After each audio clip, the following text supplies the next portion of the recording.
A partir do vindeiro luns, a señora Lola quedará oficialmente inmortalizada neste mural situado na medianeira diante de Pasarón, o estadio onde tantos anos traballou para o Pontevedra Club de Fútbol. O encargado de devolver a señora Lola a súa casa foi el, o pintor Joseba Muruzábal. Este é un mural que se desmarca moito do meu traballo porque eu normalmente teño unha vinculación persoal coas mulleres que retrato.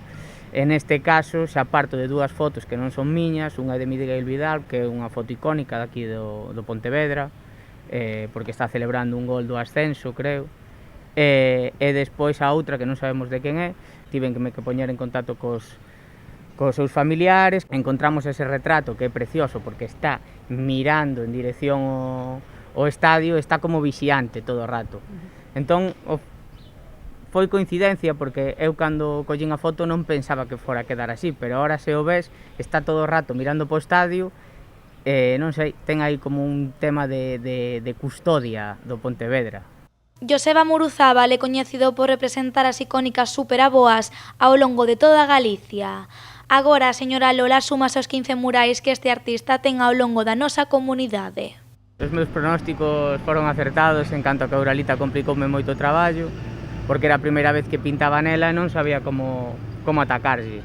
Primeiro provei a pintar con pistola aerográfica, pero bueno, quedaba con un estilo un pouco difuminado, despois con broche, despois outra vez a pistola, outra vez con brocha, vamos, cambiei-no ata que encontrei o xeito e agora estou bastante contento co resultado. Aínda que o mural é en branco e negro, nesta imaxe non podía faltar a cor granate, a cal será representada nunha bengala de fume que Joseba pintará na man da señora Lola. Neste caso, como xa tiña esta imaxe que estaba cos brazos erguidos, pois nada, ocorreuseme poñer unha bengala porque era, evidentemente, Lola non iba a ir cunha bengala. Bueno, igual sí, eu non a coñecía, pero igual sí.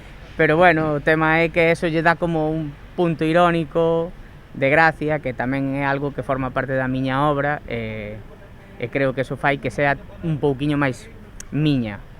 Todos os que coñeceron a señora Lola coinciden en que era unha muller alegre e entrañable, a cal merecíase un recoñecemento como este na cidade. Pois moi simpática, moi agradable, e eu realmente podo falalo porque a conocín bastante, pero era unha excelente persona. Os xogadores estaban moi contentos con elas da plantilla, todos os que viñan, que tanto daqui como era de fora. Eu coñecín bastante ben a señora Lola porque meu avó tiña unha tenda fotográfica no baixo onde ela vivía. Ela vivía no 7º piso coa súa familia e a coñecía desde pequeno. Ademais que eu viña co meu avó de pequeno xa sempre a Pasarón e logo xoguei en categorías inferiores do Pontevedra e, bueno, por todos lados, a coñecín moitísimo. O recoñecemento, aparte, pareceme que quedou moi bonito e moi interesante, moi agradable.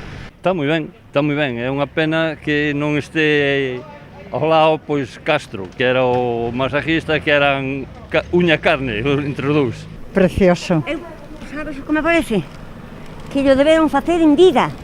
A señora Lola deixouse a pel durante máis de 40 anos como lavandeira do Pontevedra Club de Fútbol e converteuse na nai e na avoa de moitas xeracións de futbolistas. A partir da vindeira semana, a súa imaxe estará presente neste estadio para que ela nunca deixe de mirar ao club do seu corazón.